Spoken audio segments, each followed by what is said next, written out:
Hi, I'm Jim Fielding, and welcome to Jim Fielding and Friends, a podcast where we explore what it truly means to live and lead with authenticity, kindness, and impact. Each episode brings together leaders who inspire me, people who lead with heart, break barriers, and redefine success. If you're looking for honest, insightful, and thought-provoking conversations, pull up a chair.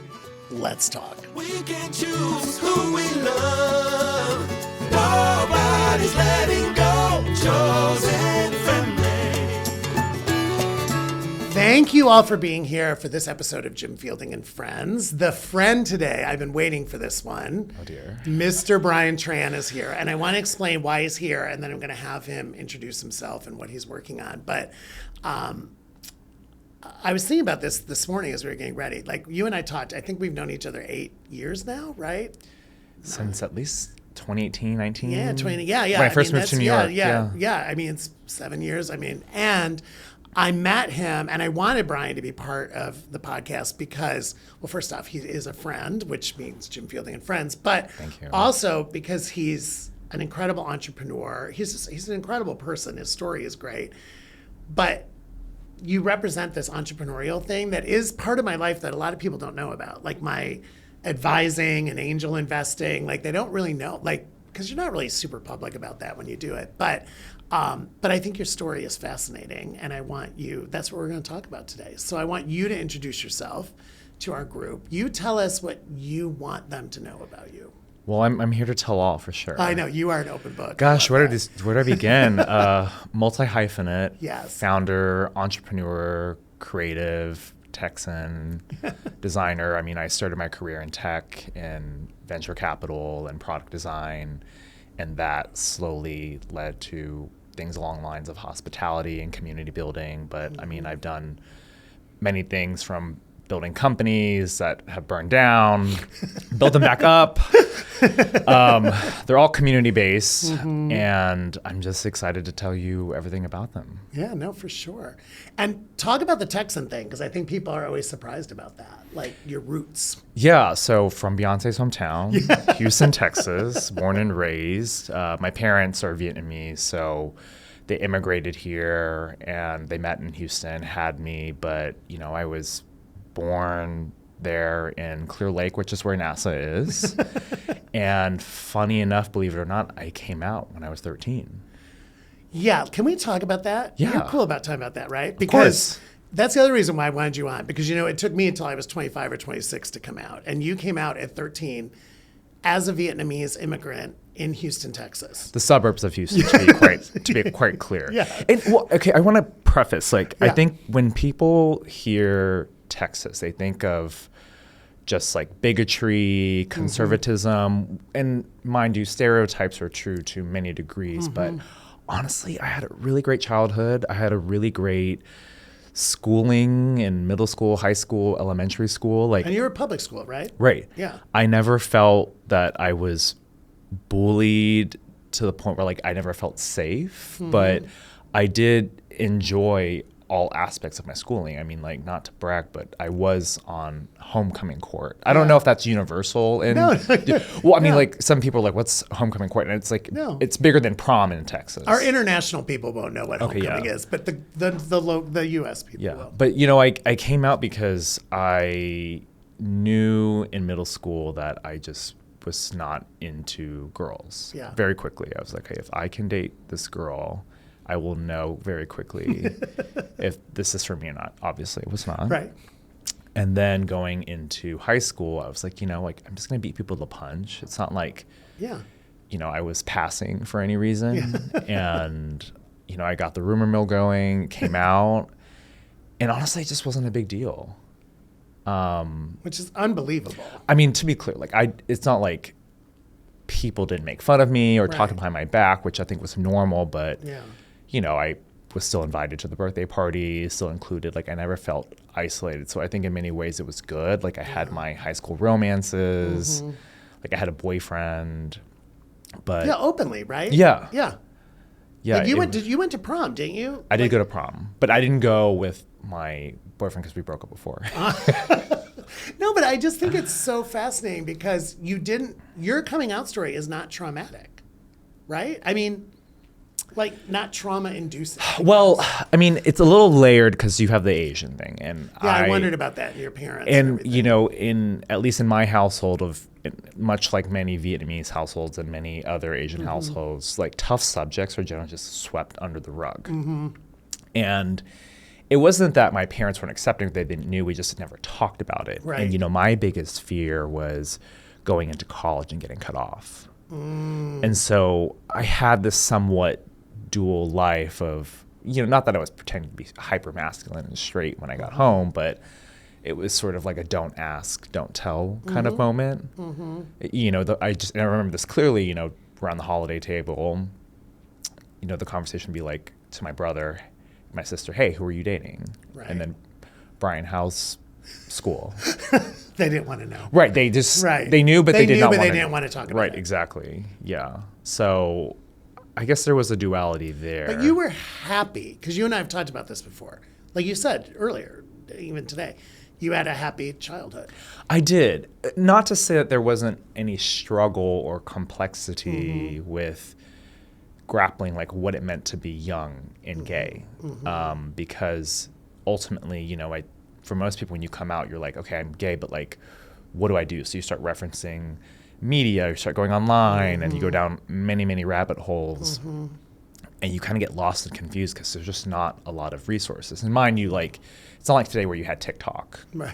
and you know, where visibility is so high right now. Granted, Right. we are in a very interesting administration, Right, right. for lack of a better word, but you know, this is really what inspired me to start a lot of my companies, right, which were about addressing how to build authentic connections and community in the LGBTQ world. No, and I remember, I mean, I think how we got acquainted is I had been identified by other people in our network as a potential investor in what you were working on. But I remember our first meeting so well because you walked in and I thought, okay, is he 12? Because you know you look super young. I'm like, am I investing in a 12-year-old? Like, wait a minute, like nobody told me. I hadn't really Googled, you know, I knew what you looked like, and I think we were connected on LinkedIn. And then I remember sitting, you know, we were having coffee at one hotel, I totally remember. And you were so clear on your mission, vision, and passion, and talking about authenticity, and talking about connection, and talking about community, which you all just said again. You said all those words again, and that's me. Like, you know, now that we know each other, like I am about authenticity. I'm about creating safe physical and psychological spaces for our community, and you just nailed it. And you had such a track record already when I met you, and I thought, he's lived like, you're like an old soul. You'd like lived so many lives even before I had met you. And I was like, and it was a good lesson for me of like, don't judge the book by a cover, even though he looks like he's 12 years old. He's not. There's an old soul in there. And I know when we're friends, when, you know, like I'm going to be 80 and you're going to be 50 and I'm going to be hating you because you're still going to look like you're 12 years old. But that was a huge lesson for me. But what attracted me to participating with you was that authenticity, connection, community that drives so much of you. I mean, it's amazing. Oh, thank you. It's amazing. Yeah, I mean, well, through you, I've learned a lot how to like talk about myself in a more.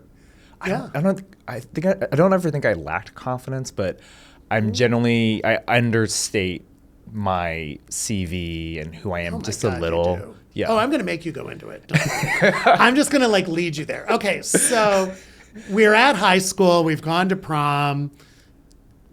How did you decide like where to go to college and what you wanted to be and all that kind of stuff? Because I think that's an interesting pivot too. Ooh, okay, so this is a fun story. Yeah. So throughout high school, I was obsessed with becoming a journalist. Yes. And my vision was to become like Anderson Cooper meets Lisa Ling. Like that was the vision. Yes. Vision And, board. You know, like study their career. I noticed they all went through Channel 1 News, much like Maria Menounos and other, Yeah. you know, strong anchors today. Yeah. And because this is a student-run cable show that is circulated and distributed through many, many high schools throughout the U.S. And I became a student reporter for them because I was a student reporter for my high school. And so I would make these videos on various student topics and send them in. They would cut it up. And I was super obsessed. And I got into the University of Texas. Funny enough, it was between NYU, USC, and UT. USC I was waitlisted to. NYU I got in, and I immediately, was about to say yes. My mom was like, I think you should visit NYU first. Did the visit, realized very quickly it was not for me. It's not a very traditional college experience, which is fine. It's not for everyone, but I was paired with this girl, and I asked her what was her favorite class, and she basically said she didn't go to class because she was busy doing sets for gospel. And I was like, oh wow, this is real. This is not a TV show. She's like, want to come see my set on Tuesday night? I was like, I'm not 21. Yeah. So now looking back, it makes sense. But anyway, so fast forward, accepted UT, got into the journalism school. But at the very last minute, I made a switcheroo, meaning not like I got out of the journalism school and I went into film school, actually. Yeah. Because towards the end of high school, I was lucky enough to visit the producing team of CBS who had acquired the Channel One News. And I got to meet with some of Katie Couric's executive producers at the time. And I was so excited, wide-eyed, very, wow, this is going to be me. Like in, 10 years. And I asked the producer, I said, what do you love about your job and what don't you like about your job? He said, I love that I get to be a part of sharing the news with the world. And you're like, wow, what a mission. Yeah, that's beautiful. So what don't you like? Well, I'm 45, I'm single, and I have no kids. And I was like, well, why don't you fix that? Yeah. And he said, Brian, when you're in this business, the world doesn't wait on you. You wait on the world. And I was like, huh? Yeah. That's a lot for an 18-year-old. It's like, what does that mean? Now, I know what that means, but he said, 9/11 happens, you're running there. Yeah. Hurricane Katrina, you're swimming in it. Yeah.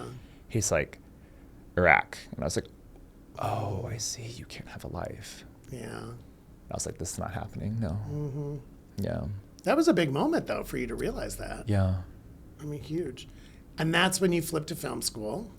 Which, sadly, in the first semester, I knew I did not want to go into industry. Yeah. Not because I didn't like the subject matter. Right. It was, very much a vanity reason. Like, I just didn't want to carry on equipment. Yeah. That's good. You know yourself. The equipment was heavy. Oh, Brian, that's sad. UT is a huge campus. It's acres and acres. This is what I love about you. Okay, I need a major where I'm not carrying equipment. Okay. Yeah. So what'd you end up majoring in? Business? Oh, no, I ended up staying in the film school Okay. and engineering my schedule to where I only went to class basically 2 days out of the week. And I studied film theory. Which Got was, it. I don't want to go as far and say it's a little BS, but you're watching, you can do that remotely. Okay, UT is going to hate you that you just called their major a little BS, but that's okay. They might not watch Okay, this. well, to be fair, I think most students go to film school to make films. Right. And understandably, I was judged for not only not Wanting to wanting to make make films, but right. specifically doing this to not go to class. Right. So it's like, why am I in the program to begin with? Right. It was very clear I did not want to be here. So, but basically I just continued my entrepreneurial endeavors and habits, which were mostly aligned with tech. I built a lot of websites. Yeah. But they were like your side hustles, right? Right. Yeah. So I had these clients that I would manage in college, and I just spent most of my time traveling and working for them, which was its own education itself. Right. So what was your technical first job out of college? Because I don't even know this. So I was at Pandora, the music company. If you're from the South, you get excited because you think of the jewelry company. I would tell my mom's friends, "Oh my God, you're." She thought she was going to get jewelry discount. like, no, you're like the music company. Right? No, the music company. They're like, "Oh, okay."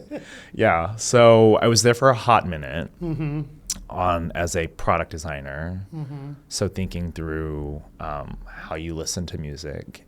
And then I got poached by Kleiner Perkins. That's when the Kleiner Perkins. Okay. Which was, to me, I was a little naive. I basically, to be quite honest, just said yes because it was Kleiner Perkins. Well, I didn't even know who Kleiner Perkins was at the time. Because I was so engrossed in tech, but I didn't. I mean, obviously, I knew what venture capital was, but let's tell our people, what is Kleiner Perkins? Because some people won't know. Right. So Kleiner Perkins is a venture capital firm on Sand Hill Road. They very much defined a lot of the early tech industry, from semiconductors to Google to Amazon to Genentech. They were early investors in all of those. Early. Right. I mean, very much defined. Legendary. Legendary VC. You know, John Doerr, he defined how a lot of tech companies operate today with this OKRs. Beth Seidenberg.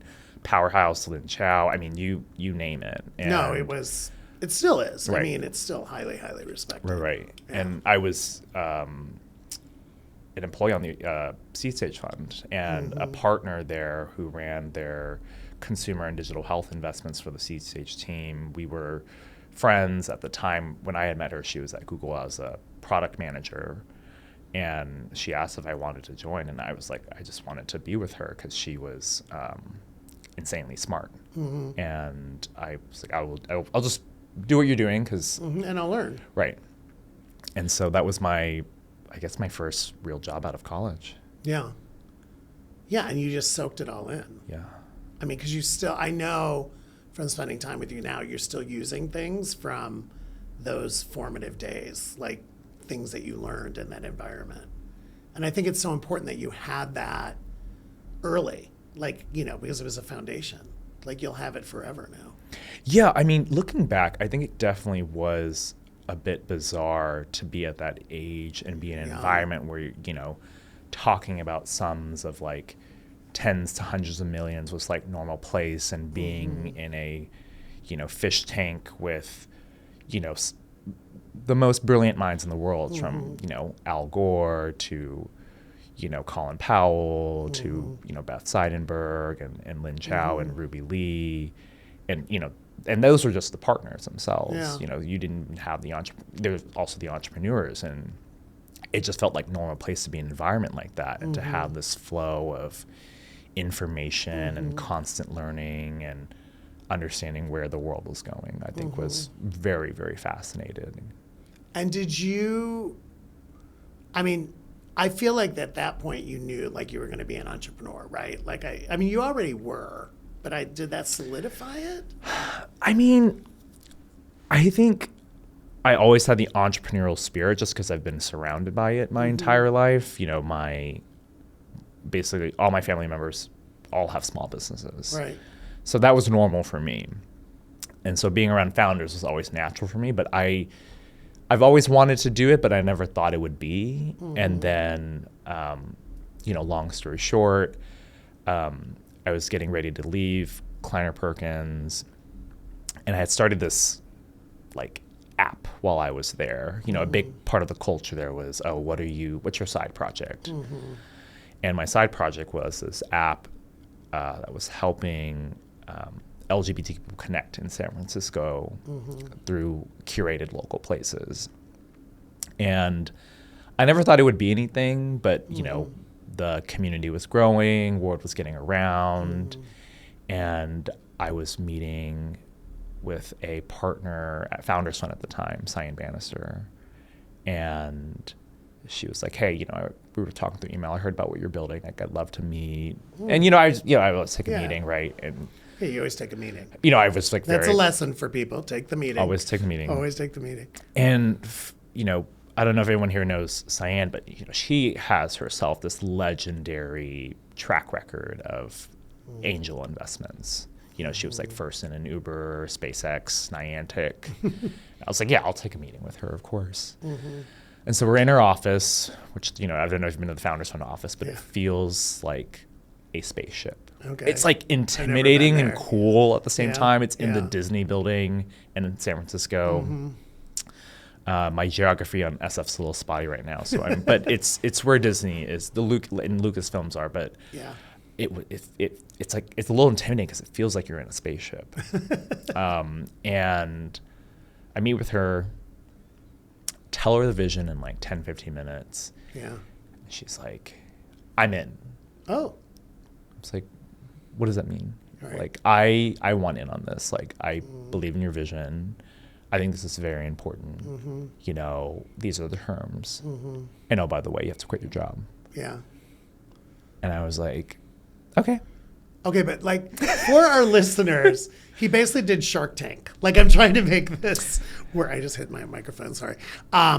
It's like you had your own little version of Shark Tank with her. Yeah. Because she basically Shark Tanked you right there. To be honest, like, it wasn't intimidating because it felt like a conversation like this. Like, what are you doing? And then, but yes, that is the right way to think about it. Like, I auditioned. Yeah. You were pitching. Showed her the product, and she said, I'm in. Right. That is Shark Tank. You're right. It is Shark Tank. Yeah. No, it is. I mean, Shark Tank, as much fun as I make of reality TV, Shark Tank is actually educational for people because if you are an angel investor or you are an entrepreneur that is pitched, it's not always 4 people in a room with lights on you and stuff. A lot of times it's one-on-one or, it's a Zoom call or whatever. But I mean, you told your story. And I love when you said, like, 10, 15 minutes. I mean, that's how fast it is. And I think a lot of entrepreneurs, I get asked this a lot as an angel investor or a seed investor. Or like, I invested a lot of different stages. But, like, why? Like, you make your decision pretty quickly as an investor. You do your due diligence. You read the papers and you look at the numbers and all that. But a lot of it is based on that 10, 15-minute pitch. It is. I mean, there's only so much diligence you can do in these type of Right. early stage investments. It's super gut-based. It is gut-based. And I think people underestimate, which you understand, Brian. I think a lot of founders, entrepreneurs, people with big ideas underestimate how much not only are you investing in the idea, you're investing in the founder. You and I have talked about that. You're investing in, do I think Brian has the intelligence, persistence, tenacity, willpower, ability to get this to be something? Because I always say this, like, angel investing is risky. We know that. When you invest early in a company, it's risky. There's a lot of risk built into it. There's also tremendous upside if it works. But it's not a charity. Like I say that to people all the time. It's like you're investing because you think someday you're going to get your money back and more because of this person or these people, depending on the founders. And so much of it is, do you believe in the people who are telling you the story and are going to be running this company? Is it a good idea? Is it a good service? Is it a good product? Yes, that's important. Is it differentiated? Is it defensible? Is it a disruptor? Is it taking market share from somebody, or is it building something new? Like all those, yes, are in your mind, but a lot of it is, I think this guy has it, or I think this team has it. I mean, and it's a lot of gut. Right, and looking back to when I met her, which I believe was 2016, 8 years ago. Yeah, around that time. When I met her, I didn't know. I took the meeting, right? But it was an app, but we didn't have a business plan. We didn't have a deck. And I had an idea. I had the app going, which was still rudimentary, and it was V0, not even V1, and I was really shocked, and I didn't know, I didn't have the confidence to be yes, I will be a founder like Brian Chesky. I was I want to be, but I never was determined to do that. And that pushed me because, honestly, I made so many mistakes to get to this day.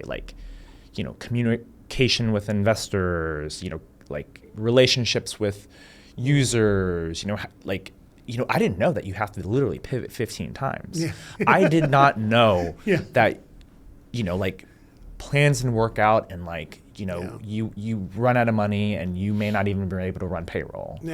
But, I think if you're very determined and you believe in what you're doing, you figure it out.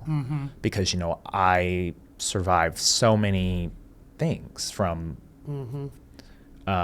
getting that first check to, 6-8 weeks ago, when I had to shut down the company finally, right? It was like that 8 years was just a constant learning, pivoting, weathering macro environments like COVID, the regional banks crashing, dealing with getting canceled by the press and the media. And, but those learnings, in an odd way, I'm very thankful for them. Yeah. Because it helped shape not only who I am today, but it also allowed me to understand like why my next chapter is so important. Okay, so let's unpack this because you just dropped the pearl, right?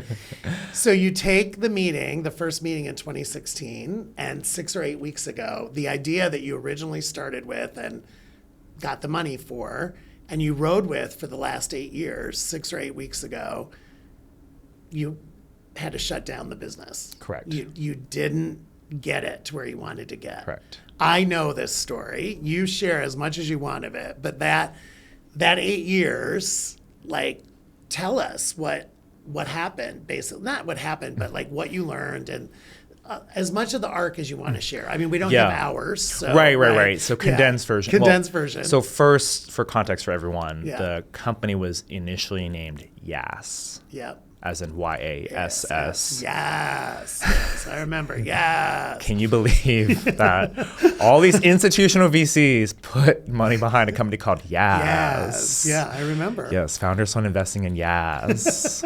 Wow, that's a story within itself. Yeah. Fast forward, it later became Seraph. Seraph, yep. And Which now is when I got involved. Right. And Seraph, no longer RIP, is resting peacefully. Which I still love. Right. I love the font. I love the branding. Oh, anyway. Gosh. But I mean, where do I begin? I mean, well, I think talk about pivots. Like if you just talked about, because Yeah. you did multiple pivots for legitimate reasons. Right.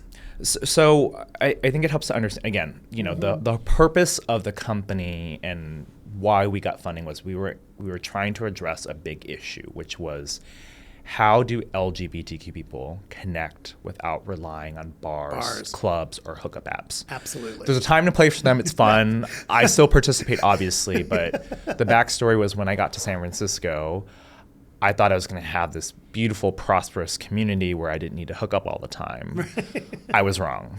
Yeah. Entered in this idea of what a solution could be. And mind you, the product, the experience, and the business for this question could be so many different things. Right. And I literally tried 10 things. Yeah, you did. And over the course of 8 years, it was a Kinder Grinder at one point. It was a LGBTQ WeWork concept at one point. Then there was like a email newsletter events like the Skim. Yeah.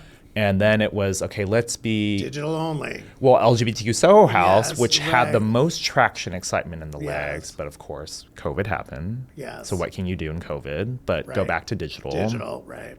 Then came this idea of, okay, let's be masterclass meets LinkedIn for the LGBTQ community. So let's create super glossy content, but like have people be able to interact with each other live. So we built that platform out. That was very difficult to do for very technical reasons, but also the content side, marrying the tech and the content. It was a lot. Inexpensive, as you know, making content is not cheap. Not cheap. No. And yeah.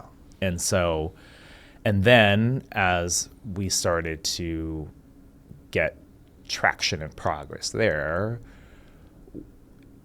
Web3 was exploding and crypto was exploding. So investors were like, by the way, like, I think this is compelling, but this will not go anywhere financially if you do not lean into Web3 and crypto and enter in Seraph NFTs. Yeah. That was really, because that was probably the most traumatic chapter, to be quite honest. That pivot, I think. Right, yeah. because it was completely based on fear and FOMO, number one. 2, everyone around you was learning and trying to fly a plane at the same time. And no one really knew what was happening, even the lawyers, even the VCs, Yeah. as indicated by the end result of it. It's funny because, and I think as because I've been an advisor the whole time, it was the hardest part for me to understand because it was so foreign to me. And we lost a lot of credibility. Yeah, no, I remember you and I having conversations because I'm like, and what I loved about you is I was like, I don't get it. Like, I don't get crypto. I don't get Web3. I don't get NFT. I really, I was with you the whole time, but I really was in that LGBTQ Soho House for the LGBTQ community. That was probably the easiest for me to understand as an investor, but also just as a person. And the Web3 pivot, it's interesting you think it was the hardest. I think it was hardest for me as an advisor, for sure. It was the hardest for me because we took the biggest hits across the board. I mean, even during COVID, I figured out how to keep everything financially tight. Yeah.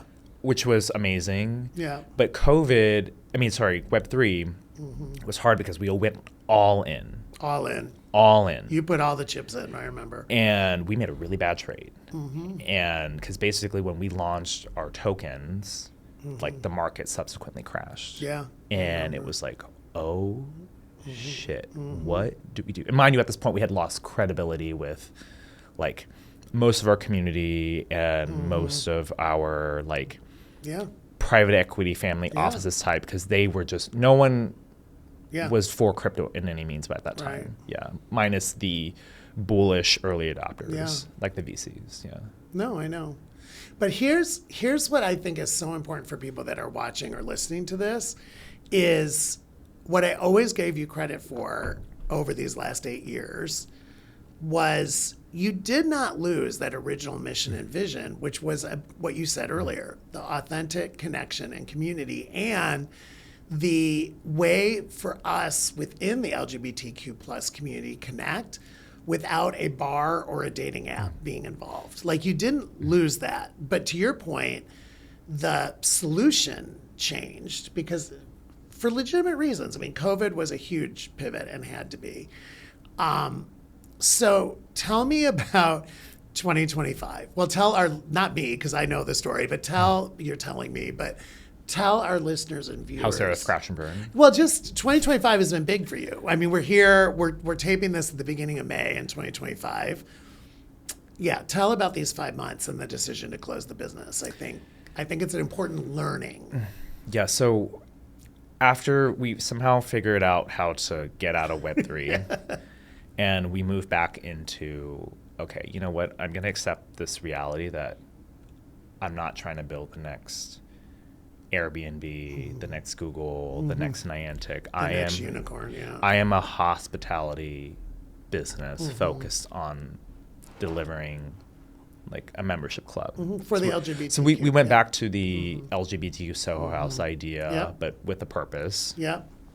And, that itself was its own journey because, you layer in the real estate, which it's its own level of complications, and you forget how costly it is to do anything physical.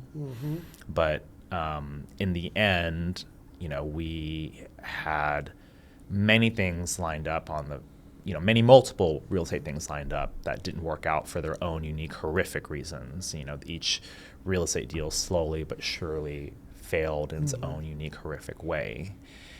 And, we were like, okay, what's the move here? Do we just close up shop? I said, no, we have to really try everything. We have to really, really try. And so someone was like, I don't think you need a physical space to build a members club. Right. And we're like, okay, let's see if this works. And we did. It was working. People were excited. People were signing up. People were paying. Members were paying. You had some incredible events. We had generated a good amount of money via membership sales. And we're like, wow, we can do this. And, how we pulled this together was we had a lot of these brands, these big brands, hospitality, tech, consumer brands to basically buy into a sponsorship program. And, things are going well.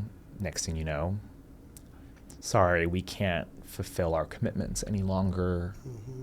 For various reasons. Reading between the lines, obviously there's this anti-DE&I wave, washing through corporate America. Yep, you got caught in that for right, sure. and we got caught in that, and I was like, hey, there's just no way we can Yeah. continue to fund this. And I was like, there's just no way. We have to shut it down.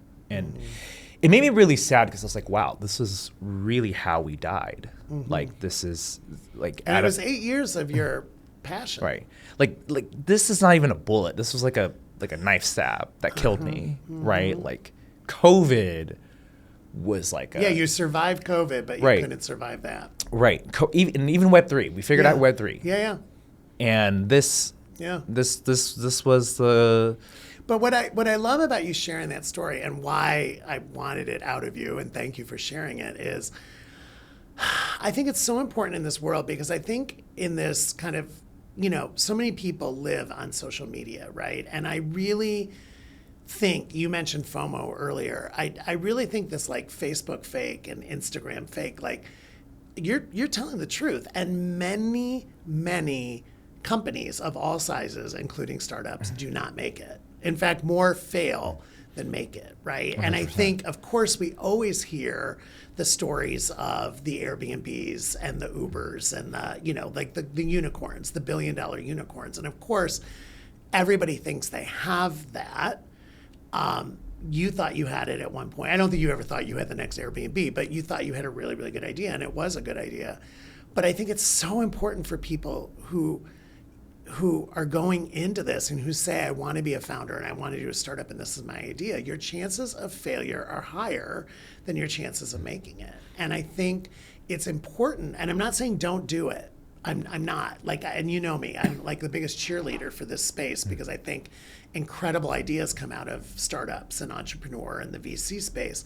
But I think you just have to go into it and be very clear and cognizant of what the risks of failure are and have a very thick skin. And I've watched your skin thicken, right? I've watched you grow up in many ways. I've watched you mature as a person and mature as a business leader and mature as a founder. And I think you have about 100 more ideas in you in your life, and you'll try it again. I know you. You will. I mean, this is not changing who you are as a person, but I think it's so important, and I thank you so much because I think it's so important for people to hear that, right? And I think that vulnerability and the and you have a book in you. I told you that because you could just write a book even about that process. But I just think it's so important. So I really appreciate that because I was there. I watched it. I was trying to help you every way I could. You watched it all, yeah. Yeah, I mean, there were so many days I just wanted to like make it go away, like, where I wanted to have my magic wand. But I think it's funny, even for those of us that worked, in Hollywood, and I worked in corporate, I was not an entrepreneur. I was an investor, so I knew the entrepreneurial world, but I never really worked in it. But people forget in Hollywood, movies, television shows, documentaries, they all fail too. Not every movie is a hit. Not every television show is a hit. And of course, when you're working on them, I always used to say it's like going to a nursery and everybody thinks their baby is the most beautiful baby in the nursery, right? Because when you're working on that project, you think it's the best movie that's ever going to be made, or it's the best TV show that's ever going to be put on air or streamed. And they don't all make it. I mean, they don't, and for a variety of reasons. And sometimes they're just not good. Mm-hmm. Sometimes timing is off, or the competition, like things that are outside of your control. And I think it's so important for people to realize that going in, because what we see on LinkedIn, what we see on Instagram, TikTok, is the success stories. Because people aren't going to post, hey, like, failing today, right? Like, that's not, I won't even write that post about myself. I post very vulnerable stuff, but I sanitize to an extent, like I'm like any other human being. But I think the fact that we're going to have this episode and people can hear that not everybody makes it is so important. Yeah. Well, don't worry. There's a new chapter right around the corner. I know. Are you allowed to talk about the new chapter? Yeah, of course. Well, tell us how Mr. Entrepreneur has bounced back from that story. Well, that's a good way for us to end because I've got like 3 more minutes. Oh, so. Perfect. I mean, to be, candid, I didn't want to continue. I was like, we're done here. I'm going to go back into finance and just. You thought about going back? Yep. No, that's my plan. But when we shut down Seraph, I mean, hundreds if not even 1,000 messages from various people who have been following this for the past 8 years. We're just like, do not stop. I will go whatever you're doing next, because this is a huge problem now more than ever for obvious reasons. Yeah, our community needs it. Right. And so I worked with some members who are now going to be employees, and we came up with this new plan and company called Sector. And it's about creating generational connections for LGBTQ industry leaders through events and curated programming. I think it's important, and I think about how this is our relationship, right? Where you in corporate America in all aspects, from finance to venture capital and in retail, you fought for decades. But at the end of the day, you are like a lot of other people in your generation, where like there's not really a structured way for you to pass down information to ensure everything you built stays in place. And so what Sector aims to do is to create that mentor type of structure through these events that allow this information to pass and live on. Which I love. I mean, you know how much I love this idea, and it's something in one of the next books I'm working on, this intergenerational mentorship, to your point, because I mean, let's face it, we've talked about this. I'm old enough to be your father. Like, I'm conscious of that. Don't call me daddy. Don't call me daddy. But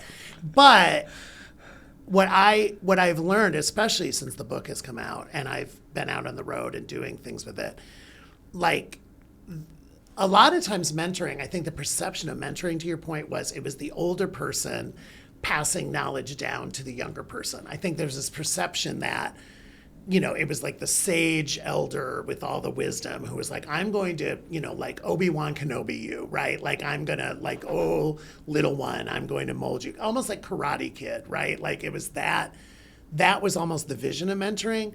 And what I want to spend time on and writing about, and you're basically building a business around it, is the two-way of that, right? Because you've taught me so much through your experience, and you make me look at things differently. And as a person who is a lifelong learner and constantly curious, like I wanted to learn about Web 3.0, well, going back to that for a minute. I wanted to learn about how you build an app. I wanted to learn about how you raise money for this kind of stuff, right? Like, you taught me, and I think that's really what I love about what you're going to try and enable, is the learning and the mentorship goes two ways. And I love it has, and I've said this so many times about mentorship, it has to be natural and organic. I've been in companies where we tried to force mentorship, right? Where you would be like assigned, like, you've got Sally Joe and she's in finance and here's her email. And I would have no authentic connection to Sally Joe. And it felt performative then. And it felt like a task on my to-do list, rather than I meet this person at an event, at a curated event, or through a community, and I'm interested in them as a person, and I'm interested in their ideas, and they're interested in my ideas. Like, where it's more natural and organic. And I think the success rate of those kind of relationships, the success rate of those mentorships, is much, much higher than like a forced, you've been assigned a mentor and it's one of the 10 things you have to do today. Yeah. I think that is brilliant. And I'm still advising and cheering. I'm here. Like, I believe in Brian Tran. I believe in the vision. And you're a connector. You're a relationship builder, and the people you surround yourself with are fascinating. Like, the people I've met because of you are quite fascinating. So and same goes to you. I can't wait. I'm like, I just get to be part of it all. I get to watch and cheer and participate. You know me, I'm going to want to participate. I'm going to want to go to the event. There's an active role for you, don't worry. I'm going to be there. I'm going to be mentoring. Well, thank you so much for being here, for making time. Oh, no, thank you. I know you're busy. Thank you for being real. You're always real. Thank you for being my friend more than anything else. And I'm so thrilled with this episode because people are going to learn. And if they want to contact you, where should they contact you? Because they're going to be interested. So LinkedIn, like where? Well, email. Yeah. Well, do you want? No, no. don't give out your email. Let me mentor you. Do not give out your email. Instagram? Oh, I don't know. It's your generation. Where do you want them? You want them to find it. Where do you want to find? Do you want to find you or Sector? Find Sector. On Instagram. Right, yeah. Is it at Sector? It's at world_sector. Okay, that's good. Yeah. Have them find you. At world_sector. We'll put it in the notes too. Do not give out your email. Have I not taught you that? Oh, wow. I'm sorry. I'm so generous all the time. I'm a people pleaser, as Jim would know. You're a people pleaser. Thank you so much. Thank you. Thank you so much for joining us today. If you enjoyed this show, make sure you leave a review, subscribe, and follow us on your favorite podcast platform. We appreciate you and look forward to seeing you soon. Choose who we love. Nobody's letting go.